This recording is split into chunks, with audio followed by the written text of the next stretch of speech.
گل صاحب مجھے یہ بتائیے کہ تحریک انصاف 9 مئی کے بعد ماتوب ہے، لیکن 9 مئی کے بعد یہ جو حکومت ہے اس نے جو معیشت کا بیڑا غرق کیا 1.25 سالوں میں، ان کو تو موقع مل گیا، یہ پیچھے چھپ گئے 9 مئی کے واقعات کے۔ مطلب ان کی جو پرفارمنس ہے اس کے حوالے سے کوئی دوسری رائے نہیں ہے کہ اس وقت پاکستان کی تاریخ کی بدترین مہنگائی ہے اور بدترین معاشی صورتحال ہے، لیکن 9 مئی کے کیونکہ واقعات ہو گئے ہیں تو اب ایسے پورٹرے کیا جا رہا ہے کہ جیسے یہ سب دودھ کے دھلے ہیں اور سارے کا سارا ملبہ اٹھا کے صرف ایک جماعت پہ 75 سالوں کا ڈال دو تحریک انصاف کو۔ یہ کیسے ممکن ہے کہ آپ ایک 9 مئی کے واقعے کے اس کو سائیڈ پہ کر دیں نا، جو آپ نے پرفارم کیا اس کو تو یہ خود اون کرنے کے لیے تیار نہیں ہے۔ دیکھیں، بہت 2-3 باتیں پچھلے سیگمنٹ میں ہم کر رہے تھے، بہت اچھی باتیں تھیں۔ سب سے بڑی بات یہ ہے کہ جو ابھی آئی ایم ایف کے قرضے کے حوالے سے بات ہوئی تو اس کا تو ایک بہت بڑا جو کریڈٹ ہے وہ تو آرمی چیف کو خود وزیر اعظم صاحب نے دیا۔ تو اس کا مطلب ہے کہ فائنینشیل جو ہمارے جو فائنینس منسٹر ہیں ان کا تو نام ہی نہیں لیا گیا اس کے اندر، تو پھر آرمی چیف کو کریڈٹ جاتا ہے۔ تو آرمی چیف کو کریڈٹ اس لیے جاتا ہے کہ ایک نیوکلیئر کنٹری کو ڈیفالٹ نہیں کرنے دیا جاتا۔ رانا صاحب نے بات کہی ہے، بالکل درست اپنی جگہ، لیکن ایک نیوکلیئر کنٹری کو ڈیفالٹ کرنے کے لیے جب آپ بات کرنے کی کوشش کرتے ہیں تو اس کے آرمی چیف کا مائنڈ ریڈ کرتے ہیں کہ وہ کس حد تک جا سکتا ہے۔ جب انہوں نے مائنڈ ریڈ کیا تو پتہ چلا کہ یہ معاملات جو ہیں نا یہ بہت آگے چلے جائیں گے، اس لیے نیوکلیئر کنٹری کو ڈیفالٹ نہیں کرنے دیا گیا اور نہ آئندہ ہونے دیا جائے گا۔ لیکن جتنی بھی ماضی کی حکومتوں نے، جیسے آپ نے پچھلے بیانیے میں کہا کہ جی وہ تو پیپلز پارٹی نے مسلم لیگ کے لیے کہا کہ ہمارے لیے لینڈ مائنز بچھا گئے، پھر انہوں نے اگلے والے نے وہی بات آگے کہی، اور اسی طرح پی ٹی آئی حکومت نے بھی کہی۔ لیکن اب کس کو کہیں گے؟ بات یہ ہے کہ اب تو یہ جو 1.25 سال کی گورنمنٹ ہے اس کے بعد کس کو مورد الزام ٹھہرائیں گے؟ اس لیے حقیقت یہ ہے کہ فائنینشلی آپ اتنی مشکلات کا شکار ہیں کہ کوئی حکومت اس ٹائم پہ ایک مضبوط جامع پالیسی اس کے پاس نہیں ہے۔ یہ مزید آپس میں جب کولیشن بڑھے گا، اور پی ٹی آئی کیونکہ واحد اس ٹائم پہ اپوزیشن میں ہے، باقی تو کوئی جماعت اپوزیشن میں نہیں ہے، تو یہ آپس میں ٹکرائیں گے۔ ان کے نظریات بالکل 180 ڈگری ایک دوسرے کے ساتھ جو نا پولز اپارٹ جس کو انگریزی میں کہا جاتا ہے وہ ہیں۔ اب دوسری بات یہ ہے کہ اسحاق ڈار صاحب کے اوپر بات کر لیتے ہیں۔ اسحاق ڈار صاحب جب آئے اور انہوں نے لیٹ ڈیسیجن کیے جس سے ایک اجتماعی ملک کو نقصان ہوا، فائنینشلی $250 سے ڈالر اٹھ کے 350 پہ غضب خدا کا اس سے بھی اوپر چلا گیا، اس کا کون ذمہ دار ہے؟ اگر انڈیویجول ایکٹ ہے تو اس کے لیے تو چلے میرے پیسے تھے، میرے سے جل گئے یا پھٹ گئے یا گم ہو گئے، لیکن جب قوم کا ایک اجتماعی نقصان ہو تو آئی تھنک اس کے لیے اسحاق ڈار صاحب should be held accountable for it. ان کو سوال ضرور پوچھنا چاہیے کہ ان کے ڈیلیڈ ڈیسیجن سے یہ اتنا بڑا ملک کو جو نقصان ہوا معاشی، اس کا کون؟ صحیح۔ اسلم غوری صاحب مجھے یہ بتائیے کہ اب چلا ہوا ہے حکومت کا، ہم کیا ایکسپیکٹ کریں؟ آپ لوگوں کے درمیان یہ اتحاد، یہ اے این پی کی 3 سٹیٹمنٹس کہتے ہیں تو میں پڑھ دیتا ہوں۔ آپ کے گورنر کے متعلق آپ کو وزارتوں کے مزے لینے والے کہا گیا، آپ کو یہ کہا گیا کہ جناب غیر سنجیدہ رویوں کی وجہ سے خیبر پختونخوا کے پرامن سیاسی ماحول کو خراب کرنے کے پیچھے گورنر ہاؤس کی سازش ہے۔ یہ الزامات، یہ سلسلہ پھر ایم ایل ولی خان کے جو ہے وہ بیانات آپ نے سن لی ہوں گے، تو ہم پی ڈی ایم کا فیوچر کیا سمجھیں؟ ختم ہو گئی، اور جب اگلا الیکشن جو ہے اس کا پروسیس، اس کا آغاز ہوگا تو پھر سب اپنی اپنی کشتی کے مسافر ہوں گے؟ پہلی بات تو یہ ہے کہ گورنر جو اس وقت کے پی کے میں ہے، حاجی غلام علی، ان کا نام خود احمد ولی خان صاحب نے پیش کیا۔ پہلی بات تو میں آپ کو یہ کلیئر کر دوں۔ دوسری بات یہ کہ وہاں جو گورنمنٹ اس وقت کام کر رہی ہے اس میں نگراں گورنمنٹ ہے، اس میں یہ سب پارٹی شامل ہے، خود این پی کے بھی لوگ شامل ہیں، اور وزیر اعلیٰ کے پی کے، وزیر اعلیٰ کے پی کے، یہ بات نوٹ کر لیں، وزیر اعلیٰ کے پی کے نے سب کے انٹرویوز کر کے منسٹر لیے ہیں اپنے لیے۔ ایسے نہیں بنے کہ وہاں کسی نے کان سے پکڑ کے دے دیا اور ایکسیپٹ ہو گیا۔ تو اس لیے یہ کہنا باقی رہ گیا جہاں تک کہ اے این پی کی بات ہے، A N P P D M کا حصہ نہیں ہے، پی ڈی ایم سے باہر ہے۔ دوسری بات یہ ہے۔ تیسری بات یہ ہے کہ اے این پی وہاں پر کے پی کے میں جے یو آئی کی پوزیشن بالکل واضح ہے۔ ہم نے پی ٹی آئی کی حکومت کے دوران بلدیات میں ہم نے اب وہاں کامیابیاں حاصل کی، اور سب سے بڑی پارٹی بن کے ابھرے تھے اس وقت۔ پی ٹی آئی کی حکومت کے دوران یہ اپنی حکومت میں پشاور میں میئر جیتا تھا اپنا، اور دیگر ضلعوں پہ۔ میں یہ بتانا چاہ رہا ہوں کہ جمعیت علماء اسلام کے اب احمد ولی خان نے بھی وہیں سیاست کرنی ہے۔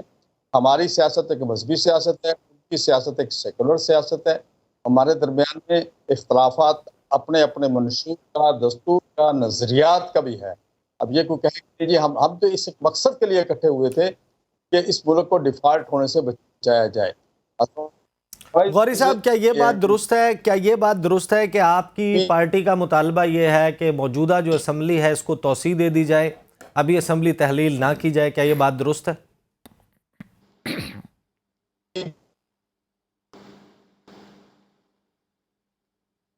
غوری صاحب کے ساتھ رابطہ جو ہے وہ بحال ہوتا ہے تو بات کرتے ہیں. رانا صاحب، جی غوری صاحب، آپ کو آواز آ رہی ہے؟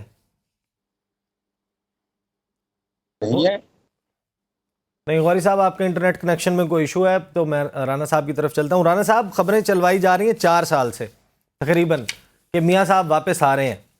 کوئی خبر بتائیں ہمیں، میاں صاحب کب آ رہے ہیں؟ جی انشاءاللہ جلدی آ رہے ہیں. وہ جو ہی یہ ڈیزالو ہوتی ہیں assemblies, he'll be here inshallah. He'll lead the campaign. He is part and parcel of the Pakistani politics, rather the most important personality in politics and the most popular person. جب وہ آئیں گے تو حیات بدلے گی ساری جو پولیٹیکل ملیو بنا ہوا ہے. تو آپ دیکھیں گے things will change inshallah because he has a credibility. He has contributed یہاں, چاہے وہ دور ہو 91 سے 93 کا. آپ کو یاد ہوگا کہ جب وہ ایک اسپیکٹیکولر پروگریس ہوئی تھی, جی ڈی پی 8 تک پہنچی ہوئی تھی, تو منموہن سنگھ یہاں آئے تھے. He was the finance minister, اور یہاں سے انہوں نے آ کے اسٹڈی کیا. دین ہی وینٹ بیک اور اس ماڈل کو امیٹیٹ کیا, اور کتنی ترقی انہوں نے کی. ہم جو ترقی کرتے ہیں وہ روک دی جاتی ہے, اور وہاں اس لیے ترقی ہو گئی کہ وہاں there is an element of continuity. وہاں کوئی آ کے روکتا اور ڈسٹرب نہیں کرتا ہے. یہاں یہ ہوتا ہے کہ 2 جرنیل کٹھے ہوتے ہیں اور 3 جج کٹھے ہو جاتے ہیں, وہ آپس میں ایک نیکسس بناتے ہیں اور ملک کی تباہی کر دیتے ہیں, جیسے 2017 اور 18 میں کی. اچھا والا ملک چل رہا تھا, تو کیا ضرورت تھی آپ کو یہ مینوفیکچر کرنے کی کیسز اور پھر پرائم منسٹر کو نکالنے کی, جو کہ کام کر رہے تھے. سی پیک پہ کام ہو رہا تھا, بجلی کے کارخانے لگ چکے تھے اور لگ رہے تھے, موٹر وے کے جال بچ رہے تھے, اوور آل ڈیولپمنٹ ہو رہی تھی. انہوں نے اپنی کہانیاں ڈال کے اور ایک فیک اور فکٹیشس کیس میں سر آپ کی حکومت ہے, ان لوگوں کو پکڑیں, ان کو جو ہے وہ کٹہرے میں لائیں. آپ کی تو ٹھیک ہے, ہم تو ان کو نہیں ابھی تک پکڑ سکے جنہوں نے اتنا بڑا کیا ہے. باقی جہاں تک نائنتھ کو جو کیا ہے, باقی جہاں تک سر پاپولیرٹی کی بات ہے نا, 8 مارچ 2022 تک میں آپ کی بات سے 100% ایگری کرتا ہوں کہ میاں محمد نواز شریف سب سے پاپولر لیڈر تھے. لیکن معذرت کے ساتھ اس وقت جو ہے, اور 8 مارچ 2022 کے بعد جو ہے وہ آپ کی سچویشن بہت ڈاؤن ہوئی ہے. گل صاحب, ٹائم جو ہے وہ تقریباً اب ختم ہونے والا ہے. مجھے یہ بتا دیجیے, یہ الیکشن ثابت کرے گا. الیکشن ظاہر ہے کہ سر اگر آپ فی الحال جو صورتحال ہے کہ تحریک انصاف شاید الیکشن لڑ ہی نہ پائے تو ظاہر ہے کہ پھر اکیلے میدان میں تو پھر آپ جیتیں گے نا اکیلے میدان میں. مجھے یہ بتائیے کہ آپ نے بڑی انٹرسٹنگ بات کی کہ ستمبر میں کچھ پتہ چلے گا, اور یہ جو سیٹ اپ آئے گا یہ کوئی لانگ ٹرم سیٹ اپ ہوگا. ایسا ہی نظر آ رہا ہے. یہ انالیسس ہے, یہ انفارمیشن ہے؟ نہیں, میں انالیسس بھی ہے اور میرا اپنا خیال ہے. میں یہ سمجھتا ہوں کہ یہ ممکن نہیں ہے, کیونکہ اگر آپ نے پی ٹی آئی کے مائنس کرنا ہے تو پھر اسی کو کنٹینیو کرائیں نا, جس طرح ہم سے مولانا فضل الرحمان کہہ رہے ہیں. اور کیونکہ اس میں تو کوئی فرق نہیں ہے, لیکن ادارے کبھی لائبلٹی نہیں پایا کرتے. عیسیٰ نقوی صاحب, اسلم غوری صاحب کو جملہ ایڈ کرنے دیں. نقوی صاحب, آپ متواتر آپ اس طرح کی باتیں کر رہے ہیں, نہ میرا پیور ویو لے رہے ہیں. آپ غلط بات کر رہے ہیں. انٹرنیٹ کنیکشن خراب ہو گیا تھا. جمعیت علماء آپ کو تصدیق یہ عبداللہ گل صاحب کر دیں گے, آپ کا انٹرنیٹ کنیکشن خراب ہو گیا تھا, آپ کی آواز ہی نہیں آ رہی تھی. اکیلے پروگرام کر لیا کریں, ہمیں بلایا تو ہمیں سنیں. آپ پی ٹی آئی کی نمائندگی بڑی اچھی کر رہے ہیں, اگر پارٹیسپینٹ نہیں ہے تو آپ بالکل, آپ کو انشاءاللہ نہیں, ان کی نمائندگی نہیں ہے نا, کسی نے تو سوال کرنے ان کے بہاف پہ. میری بات سن رہے, ان کے بہاف پہ کریں. غوری صاحب, اب آپ کے انٹرنیٹ کنیکشن کے خراب ہونے کا میں ذمہ دار نہیں ہوں نا, اب ایسا مت کیجئے. بات تو آپ سن لیں میرے بھائی. بالکل بولیے, آپ کو پورا رائٹ دیا تھا سر. میں آپ کا 30 سیکنڈ تک آپ کا انٹرنیٹ کنیکشن ٹھیک ہونے کا انتظار بھی کرتا رہا. آپ نے غلط بیانی سے کام لیا کہ مولانا فضل الرحمان کہتے ہیں کہ 1 سال کے لیے حکومت کو بس. میں نے یہی سوال پوچھا تھا آپ سے تاکہ آپ اس کی تصحیح کریں. آپ نے یہ نہیں کہا, آپ نے ابھی یہ سوال مجھ سے کیا تھا. Did I say that? 1 سال. غوری صاحب, اب آپ مجھے نہیں پتا کہ آپ کس پیراڈائم میں بیٹھے ہیں. میں نے آپ کا انٹرنیٹ کنیکشن ٹھیک ہونے کا انتظار کیا. آپ کے انٹرنیٹ کنیکشن کا تو میں ذمہ دار نہیں ہوں نا سر.